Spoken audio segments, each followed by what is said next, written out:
인류의 역사에서 가장 중요한 것은 바로 예수님이 죽음을 이기고 부활하신 그 사건이 아닐까 싶습니다. 죽음이라는 것은 인간이라면 결코 피할 수 없는 것인데 예수님의 부활하심을 통하여서 인간이 가장 두려워하는 죽음조차도 비로소 힘을 잃었고 그로 인해 완전하게 새로운 세상이 열렸습니다. 마태복음 28장 1절로 10절에는 예수님의 부활 사실을 기록하고 있고 오늘 함께 읽은 말씀 11절부터 15절까지는 예수님의 부활 소식을 접한 유대 지도자들의 그 반응을 기록하고 있습니다. 본문 13절을 우리가 함께 읽어보도록 하겠습니다. 함께 읽습니다. 이르되 너희는 말하기를 그의 제자들이 밤에 와서 우리가 잘 때에 그를 도둑질하여 갔다 하라. 아멘. 경비병들이 성 안으로 들어가서 대제사장들에게 예수님의 부활의 그 사실을 알리고 있습니다. 그러자 대제사장들은 장로들과 함께 사내들인 회의를 소집해서 이 문제를 어떻게 해야 할지 의논을 하게 되는데 결국 그들이 찾은 방법은 거짓말이었습니다. 예수님의 부활 사실을 알린 그 경비병들에게 많은 돈을 주면서 우리가 잘 때 제자들이 이 예수님의 시신을 훔쳐갔다라고 말하라고 시키는데 사실 이 거짓말은 우리가 잘 생각해 보면 전혀 말이 되지 않습니다. 일단 경비병이 혼자 경비를 섰던 것도 아닌데 한꺼번에 잠을 든다는 그 사실도 말이 되지 않습니다. 그리고 행여 모두가 함께 잠들었다고 하더라도 예수님의 제자들이 예수님의 시신을 그 도둑질해 갔다는 것을 모두가 잠들어 있었다면 그 사실을 아무도 알 수가 없었겠죠. 그런데 다 잠들어 있었다고 얘기를 해놓고도 분명히 예수님의 제자들이 그 시신을 훔쳐갔다라고 말하는 것도 전혀 말이 되지 않습니다. 그런데 종교 지도자들은 경비병들을 지금 협박하고 있는데 경비병이 경비일에 실패하는 것은 곧 사형감이었기 때문에 이 거짓말이 잘 퍼지기만 하면 사형을 면해주겠다라고 말하면서 거짓을 퍼뜨리도록 만들고 있습니다. 그런데 우리가 이 상황 속에서 우리가 주목해서 보아야 할 것이 하나 있습니다. 똑같은 예수님의 부활이라는 그 사건을 본 여인들과 경비병이었지만 그들의 반응은 완전하게 달랐다는 사실입니다. 여인들과 경비병은 모두 예수님의 부활을 목격했습니다. 그런데 여인들은 예수님의 그 부활의 소식을 전하기 위해서 가장 먼저 제자들에게 달려갔고 경비병들은 부활의 증거를 거짓으로 왜곡했습니다. 여인들은 예수님의 부활에 대한 분명한 믿음을 가지고 진리를 전하기 위해 달려갔지만 경비병과 종교 지도자들은 부활을 믿지 않고 거짓을 전파하게 된 것은 오늘을 살아가는 지금 이 순간에도 계속되고 있습니다.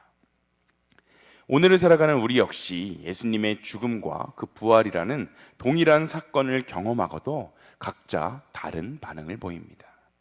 이 자리에서 하나님을 예배하는 우리들은 예수님을 믿음으로 영접하고 예수님의 부활을 분명하게 믿으면서 복음을 전하는 삶을 살아가려고 결단한 사람들입니다. 그러나 더 많은 비율의 사람들이 예수님의 부활을 믿지 않고 여전히 세상에 속하여서 죽음을 향해 달려가는 안타까운 현실이지 않습니까? 본문에 등장하는 종교 지도자들은 예수님이 살아있던 그때에 주님께 표적을 보여달라라며 요구했던 자들입니다.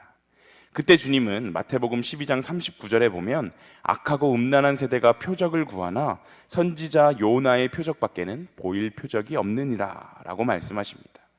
여기서 예수님께서 말씀하신 이 요나의 표적이 바로 부활의 표적인데 요나가 물고기 뱃속에서 3일 동안 그곳에서 있다가 하나님의 은혜로 되살아날 수 있었던 것처럼 우리 주님은 죽음에서 3일 만에 부활하시게 되었습니다.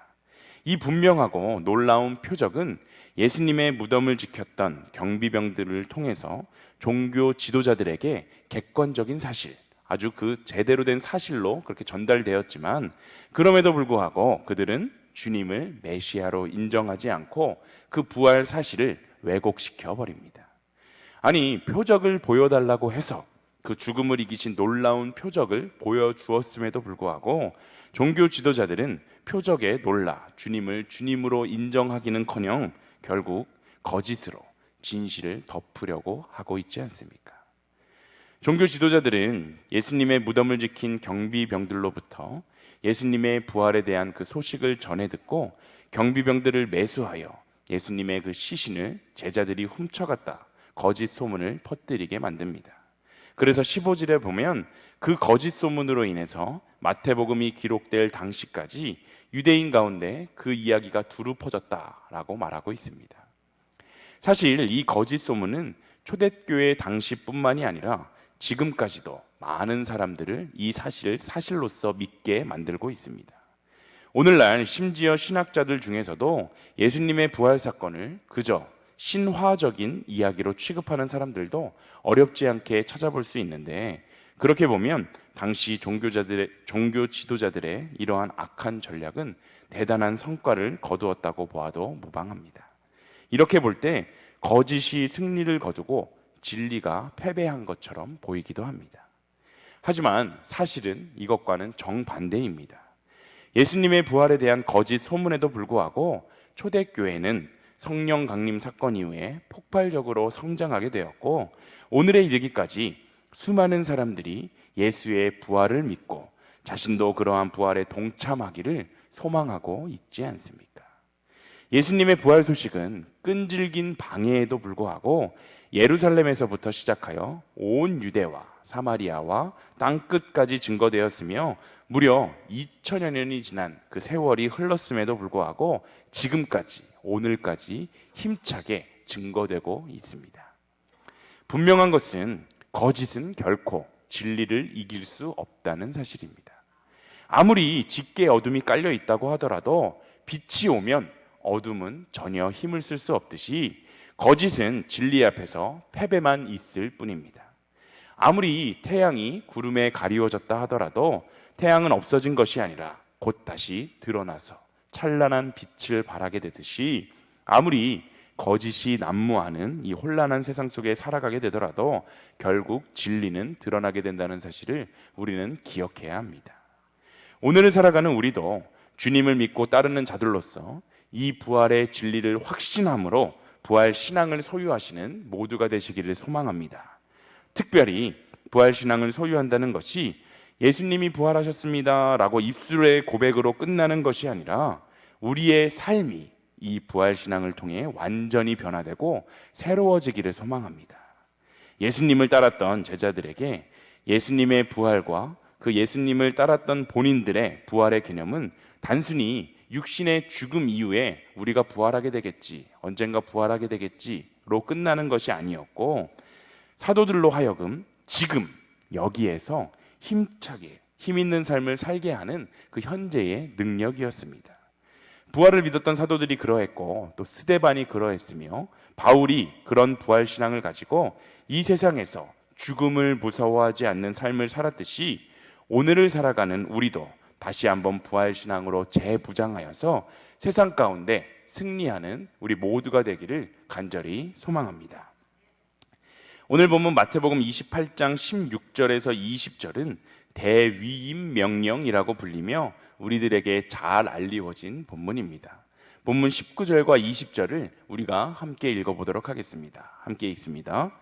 그러므로 너희는 가서 모든 민족을 제자로 삼아 아버지와 아들과 성령의 이름으로 세례를 베풀고 내가 너희에게 분부한 모든 것을 가르쳐 지키게 하라.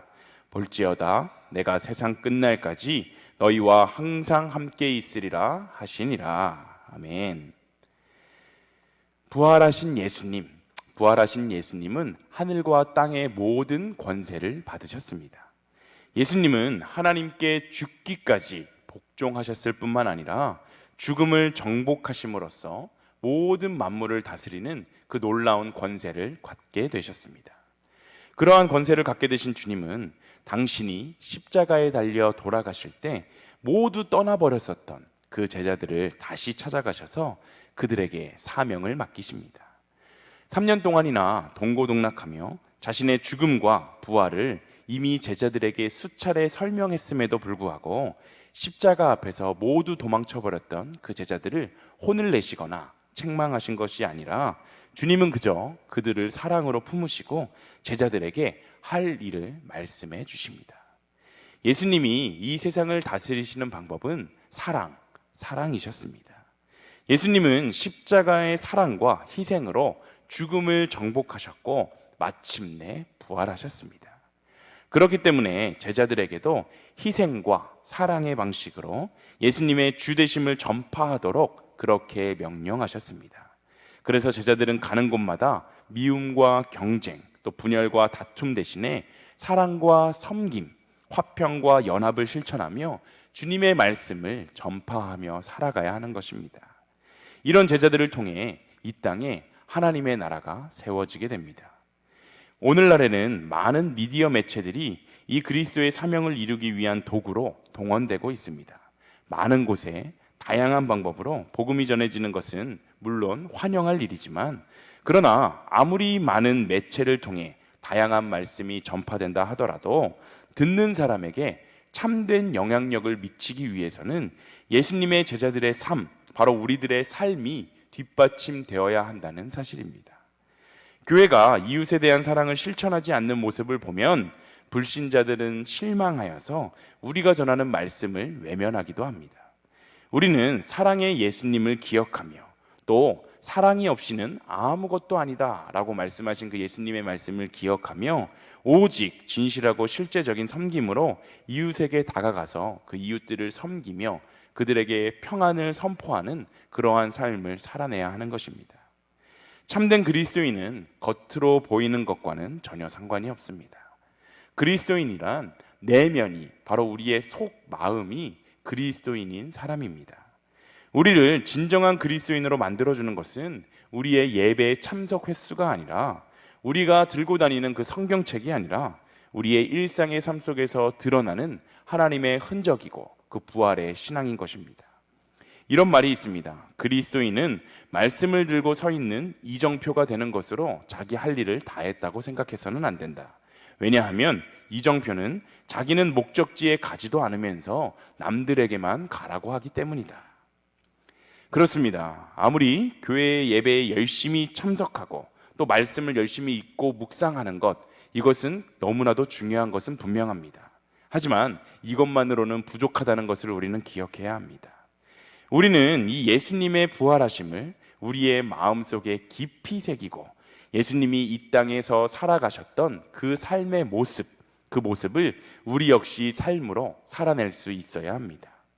우리의 이러한 열심을 통해 우리의 삶에 진정한 변화가 나타나고 마음에 참된 감동이 일어날 때 이 모든 신앙생활은 진정한 의미를 갖게 됩니다.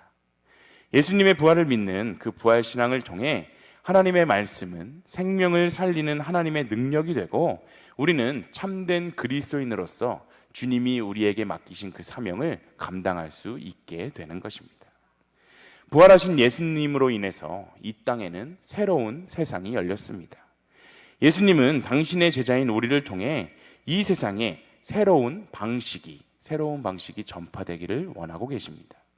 우리는 예수님의 삶에 대해서 계속해서 배워야 하고 또 이것에 그치는 것이 아니라 다른 사람들에게 이 말씀을 전해야 하는 사명을 갖고 있습니다. 특별히 우리의 구별된 삶을 통해서 하나님의 그 나라를 전하게 될 때 우리의 믿지 않는 가족 또 믿지 않는 친구와 친척들이 하나님께로 나아올 수 있습니다. 오늘 우리가 함께 나누는 이 부활 사건은 모든 복음서의 결말을 장식하며 또한 이것은 우리 신앙의 핵심이 됩니다. 우리가 다른 모든 성경의 말씀을 받아들이고 또 믿는다고 하여도 만약에 이 예수님의 부활 사건을 믿지 못한다면 그 모든 것은 헛것이고 구원과는 전혀 상관이 없는 자가 될 수밖에 없습니다. 하나님은 우리의 인식 범위와 논리의 단계를 초월해 계신 분이시기 때문에 우리는 감히 이 부활 사건을 우리의 생각으로, 우리의 상식으로 이해할 수 없습니다. 사람은 교만함과 어리석음에 갇혀서 자신의 머리로 이해되지 않는 것은 믿지 않으려고 하는 경향이 있기 때문에 부활을 증거하는 수많은 이들이 있음에도 불구하고 여전히 이것은 우리의 머리로서 이해되지 않기 때문에 많은 사람들이 제자들이 시체를 훔쳐갔다는 그 궁색한 변명에 더 귀를 기울이고 있는 현실입니다. 그런데 예수님을 사랑하고 그의 죽음을 애통해하던 그 사람들도 사실 예수님의 부활을 믿는 것은 쉽지 않았습니다. 안식 후 첫날 이른 새벽에 무덤을 찾아온 여인들은 예수님의 부활을 알게 되었죠. 예수님 생전에 부활하시겠다고 하신 말씀을 거듭해서 들었음에도 불구하고 그들은 예수님이 부활하신 것을 보기 위해서 그 자리에 찾아갔던 것이 아니라 예수님의 시신을 깨끗하게 닦기 위해서 그 자리에 갔다가 예수님의 부활을 목격하게 되었습니다. 믿지 못한 자들은 또 있었는데 갈릴리에서 부활하신 예수님을 직접 만난 제자들 가운데도 의심하는 자가 있었다라고 지금 17절에 이야기합니다. 그러나 여러분, 예수님의 부활, 예수님의 이 부활은 우리의 신앙의 근거가 됨을 기억하며 예수님의 부활을 진정으로 믿으시는 여러분들이 되시기를 소망합니다. 예수님은 부활하신 후에 당신을 사랑하고 또 당신을 사모했었던 이들에게 나타나 직접 보여주시고 직접 말씀하셨습니다. 이처럼 오늘을 살아가는 우리도 하나님을 진정으로 사랑하고 하나님을 진정으로 사모할 때 주님은 우리의 삶에 역사하시고 우리의 인생을 주관해 가시는 분이심을 믿으시기를 소망합니다. 마태복음은 마지막을 내가 세상 끝날까지 너희와 항상 함께 있으리라 하는 놀라운 약속으로 마무리합니다. 우리의 흔들리지 않는 이 부활 신앙을 통해 부활하신 예수님이 지금도 우리와 함께하고 계시며 여전히 나를 지켜주신다는 그 사실을 기억하며 오늘도 구별된 삶을 통해 이웃들에게 우리의 삶으로 주님을 증거하는 우리 모두가 되시기를 간절히 소망합니다. 우리 찬송가 320장 함께 찬양하시겠습니다.